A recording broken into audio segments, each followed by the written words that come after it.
So I contact Inmotion and they answer to 23 questions related with cutoffs. Your questions, my questions. What is my thoughts about this when we are all concerned about these MOSFETs issues with the Inmotion V12 high speed? Do I still trust Inmotion? What is my thoughts about all these tests? If you want to know everything about it, stay tuned until the end of the video. Hi everyone, Marcus here from MADpack, and if you love ECs, PVs and everything that have a E of electricity, this is the place for you. And today we are going to basically talk a little bit more about the cutoffs on the Inmotion V12 and see what was the answer to your questions and my questions, because I've been looking to all these videos that are on YouTube and even on groups on Facebook, WhatsApp, and I put all together these questions to ask to them so we can have their feedback, because I think that this was missing out on YouTube. And I could collect basically 23 questions. Some of them I know already the answer, but I wanted to do this video and maybe you have that question, so that's why I didn't take it out. So the first question was on one of the videos where they show how to test it out to check if your MOSFETs, they are the weak ones and it's going to basically cut off. And he's asking, non-defective unit will not burn like this, or will any wheel burn out from doing this many times? And that is a concern because in my opinion, this can make your MOSFETs weaker because it's very stressful test, okay? The answer from them is, provided by our extensive and rigorous test result, this spin test can effectively screen out the defective unit.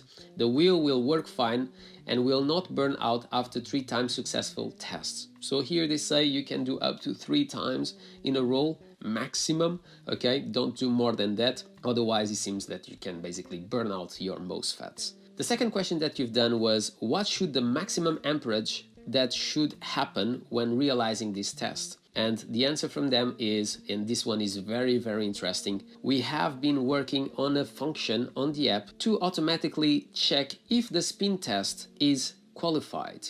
So definitely cool to know that they are going one step forward to develop a little bit more the app so we can check it if there is any defected MOSFETs on this wheel. So definitely a plus from Inmotion. How do we know that the wheel is safe to ride? What are we testing for? Is it supposed to remain on through the test? And the answer for Inmotion is, if you repeat the spin test enough times and each is qualified, then it's safe to ride. These primary purposes of this test is to make sure every MOS on the drive board can carry sufficient VDS. The fourth question is, so if we perform this test and the wheel turns on again, is safe to assume that our wheel is okay?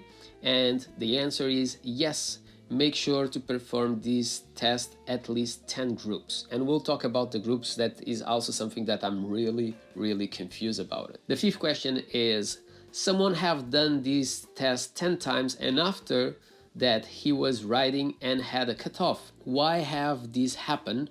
Can we trust this test? And the answer is, we will continue to monitor the effectiveness of our spin test and adjust our test in time. Please keep in touch with us for this issue. Thank you. They are continuing to obviously develop this new way to test it out. And obviously this was one of the main questions that I had. This one was mine. Because if you think about it, there is some persons that they have done the test and basically it was riding and the wheel cut off after. So this was a very important question, and there is another one that is really important for me that will reach there in a second. So the next question is it safe to do this test indoors? And their answer is, we'll recommend you to do it outdoors. And I'll definitely recommend you to do that, because otherwise you can damage the floor of your house, the carpet. If it's wood, you are going to burn the wood, believe me. So do that outdoors so you are safe and don't have any cars, anything around you. So this question is very important. So the question number 7, the last line says, make sure to test more than 10 groups. What does it mean? Repeat 10 times. And their answer, and this will basically combine with other questions, perform 10 groups of 2 repetitions. So you have to repeat 20 times. And if you remember since the beginning, they were saying to don't repeat more than 3 times. So in my opinion, what they are saying is basically you turn on your wheel, you are going to accelerate, brake, and you turn off the wheel. And you are going to repeat this 10 times, maximum 2 times per time. So I hope that this makes a little bit more sense. So let's go to the next question. If not passing, what does failure look like? Error message, and their answer is unable to turn on, and you can obviously feel a resistance while spinning the motor. It will not appear anything on your app because the wheel is turned off, and when you try to grab the wheel, it's basically stuck. It's not going to rotate. Okay, so basically it's that. So next question, also quite important. Question number 9. Should this be done 10 times at the same time? And their answer is no. You don't need to do it consecutively. You should not do it because they just said that you should not do more than 3 times in a row. Okay, so 1, 2, stop. Okay, next question.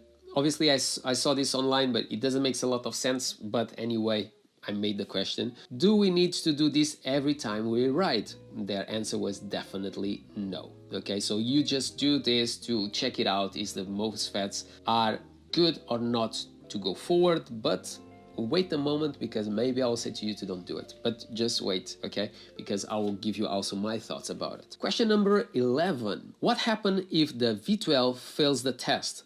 I have to send it back to the supplier. I pay for shipping it back. What the costs for me? And their answer is we promise to cover the cost of repair and shipping at no charge. So this is massive. I never saw a company coming out and having an issue that will cost them a lot of money saying no problem, we'll pay the shippings, all the costs, you don't have to do anything, and we'll swap it out your motherboard for you. So definitely a plus. Question number 12. Why we need to put in off-road mode? Does that mean that we are safer riding in cruising mode? And their answer is in off-road mode, the test will be more rigorous and the modes will be impacted. So, and this is very, very important, in my case, I basically ride in cruise mode because the pedals are a bit softer. Okay, you can put as much power on the wheel, but anyway, I ride at 44 miles per hour on that wheel and never had an issue. But it seems that if you are in off-road mode, you have more chances to basically burn your MOSFETs. So be aware of it, because I think it's quite relevant, this subject. Obviously, I had already ride 2 Inmotion V12, so I had the prototype and now I have my own.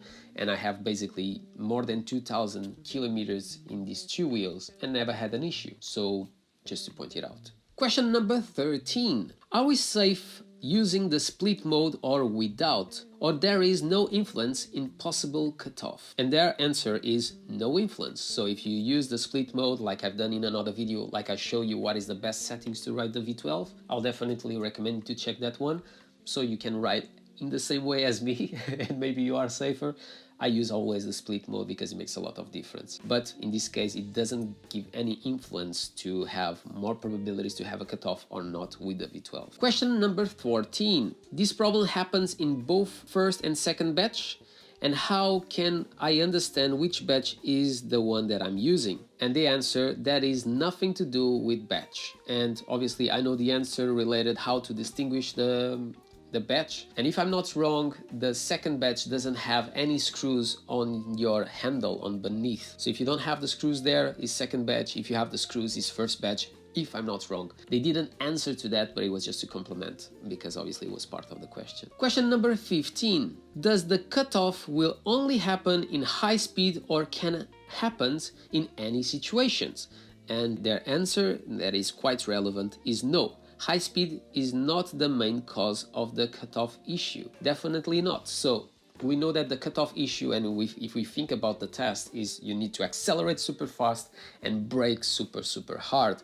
And also that is another reason maybe why I didn't have any cutoffs with the V12, because when I'm braking with the V12, I basically kick to the side with my Grizzler pads. Like, you know that I love those pads because I can put them very high, and I use them as curving pads, the braking ones, but in the same time they help me to brake super hard if I need it. But I never put all my weight on the back because I feel that I have less possibilities to brake super hard on the V12.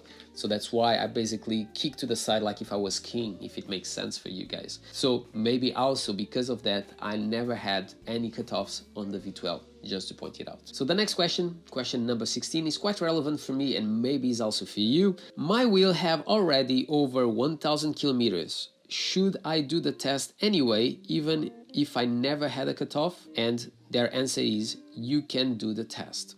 Just to point it out, and I can already say to you guys, I'm not going to do at this point the test, and I will let you know after why. But in the same time, I feel that if I never had a cutoff after 2000 kilometers with the V12, I don't see the point to do it right now, at least at this point, and you will understand why in the end. I will explain you why I think that you should not do if you have already done more than 1000 kilometers with your wheel. Question number 17. If I use fancier mode, do I have more chances to have a cutoff? So if you don't know what is fancier mode is, you can unlock on the app a way to go even faster with your wheel. Is available with the V12 and with the V11. Basically, if you unlock, your V12 will go up to 70 kilometers per hour. So when you do that, I was concerned obviously if I'm going to have more chances to have a cutoff, but obviously, like they explain, is not related as how fast you go. Question number 18. If the failure is on the MOSFETs, the new drive board will get better MOSFETs, and their answer is the new board will get better MOSFETs. The next question, question number 19, is very similar or related with the question 18. Are the MOSFETs on the future V12 high speed the same used on the V12 high torque? And the answer, yes. And I will definitely, in a bit, I will explain you why I think that they should give to us all, even if you do the test and everything is okay, why they should give to us a new motherboard to every single rider of the V12 high speed. Anyway, we'll reach there in a second. So the next question basically is going to complement what I just said. Question number 20. If you guys are updating the motherboard, even if after doing the test my V12 will not stop working, can I receive the updated board since I don't feel safe knowing that is inferior of the new ones? And their answer is, we will continue to pay attention to effectiveness of the spin test. If problems still exist, we will effectively update our after-sale program. So they are continuing to do tests, and obviously if more cutoffs will continue to happen, they are going to update to every single one of us. My main concern is if the cutoff happens when someone is riding and that rider can basically die, I think it's better that Inmotion change them all, okay?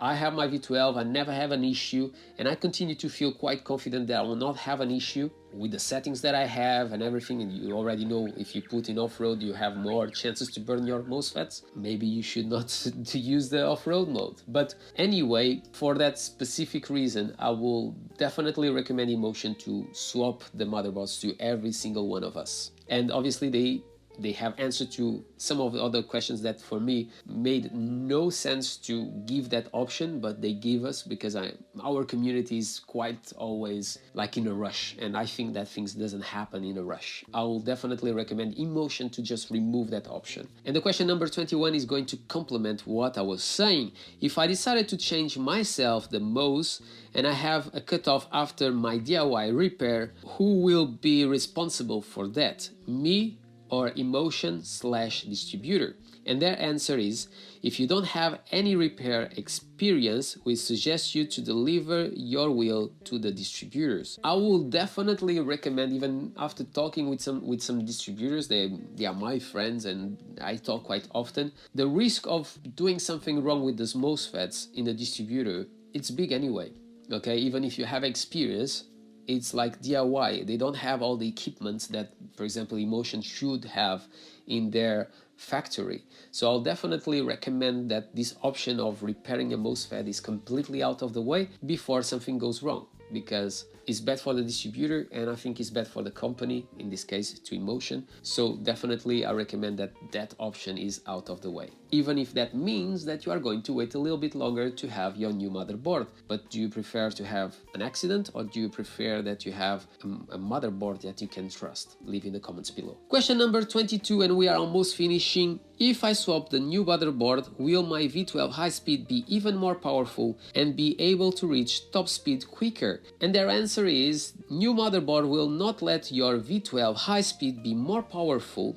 and reach top speed more quickly. So the performance will be exactly the same. And last but not least, question number 23, and remember, after I'm going to give you a little bit more of my thoughts about this and why I even trust more Inmotion now than before, even if this is really bad, how I'm sure that I'm doing and putting the right amount of force to make the test, if there any information that I should look for on my Inmotion app. And obviously this one we already know the answer. We have been working on a function on the app to automatically check if the spin test is qualified. So now is the time to just give you my thoughts about all this, and it's weird to say, but I trust Inmotion more than before, and that's simple because this is a very, very bad situation. The only thing that I basically disagree, like I just showed to you guys, is the option to swap the MOSFET should not be there, because something can go wrong and it's going to be bad for the distributor, it's going to be bad for Inmotion. So I think that they should announce that that option is gone, so we are not going to do it. I know why they are doing it, because obviously many of you guys, like me also, sometimes we are always in a rush, but the rush is the enemy of perfection. We say that in Portuguese. I don't know if you say that in English, but I'll definitely recommend you to just wait for a new motherboard. Besides that, and in defense of Inmotion, if you think about it, the Inmotion V12 was the only wheel that was tested properly. And when I say this, was sent to me to Wrong Way, to Bonneur-sur-Seine, to EVX, to plenty of YouTubers, even not just in United States, was sent everywhere to be tested out. And this wheel, we had like a group on Telegram, you had an Excel to fill up, you needed to do around 1,000 kilometers with your wheel, or at least 500 kilometers, I don't remember already, it was already a while ago that I was part of the test. This wheel, nobody had a cutoff, and this is not a problem of the second batch. There are cutoffs on the first batch and second batch, so all of us, we was not able to have a cutoff.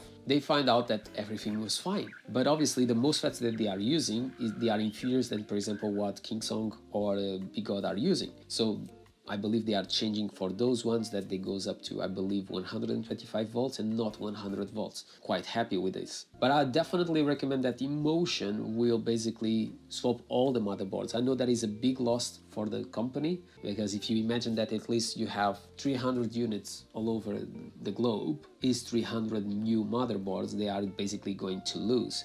And just to do all these motherboards, it means that the V12 high torque is going to be delayed. And I can tell you, because I should have already my V12 high torque coming, and is delayed, and it's going just to be sent in February. So I believe it's going to be here maybe just in April, because it takes quite a while to arrive in the UK at the moment. Everything is delayed because of this issue. And I can understand, they want, at this moment, they want to reduce the maximum amount of boards as possible, so it's not going to affect so much the launch of the V12 high torque. And obviously all this is completely delaying the launch of the V13, and I think that's the way to do it. I think that Inmotion needs to solve all the issues with the V12, and just after that come outside with the V13, because if there is problems with the V12, how I'm going to trust on the V13? So just solve the issues with the V12, swap the motherboards to everyone, including me, and yeah, I'll be happy with it. The big question is, should I do or not the test? Or if you are in the same situation as me, that your V12 have a lot of miles, I will say that maybe not, because if you think about it, we could see through their answers. If you do it in the wrong way, you can put it a lot of stress on your MOSFETs. So like it happens to that guy, maybe done the test in the wrong way, basically he puts too much stress. So when he went to ride, the MOSFETs, they were weaker, so they burn out, because it's a 100 volts wheel and the MOSFETs are 100 volts. So there is no area, gray area, where they can go a little bit above 100 and they will not burn out. So because of that reason, I'll definitely recommend you to just wait a little bit longer until at least this new function on their app is possible to check it out, the test is done properly. Like when we are doing the calibration, maybe they will say to you, oh listen, you just have to grab on the side and the wheel will spin like crazy, and basically you can do the test in that way, and they can see, they can push the voltage in the maximum that they need in the specific time that they need, then opposite to just have the strength on your body to just pull front and back. For that reason, I'm not going to do it at this moment on my V12. I think it makes no sense. But obviously, if you just received a new one, do it properly. So 2 times maximum per time, and turn it off. I'll wait a little bit longer, and after I come back and I do it. Obviously it's annoying, but I will do it in a proper way and not trying to make the things quicker just to get the test done. I hope that this video was helpful for you. If you have any questions, obviously leave in the comments below. My name is Marco, this is MADpack. If you enjoyed this video, don't forget to subscribe to the channel, comment below, smash the thumbs up, do whatever you want, but always with a smile on your face. And I hope to see you in the next one.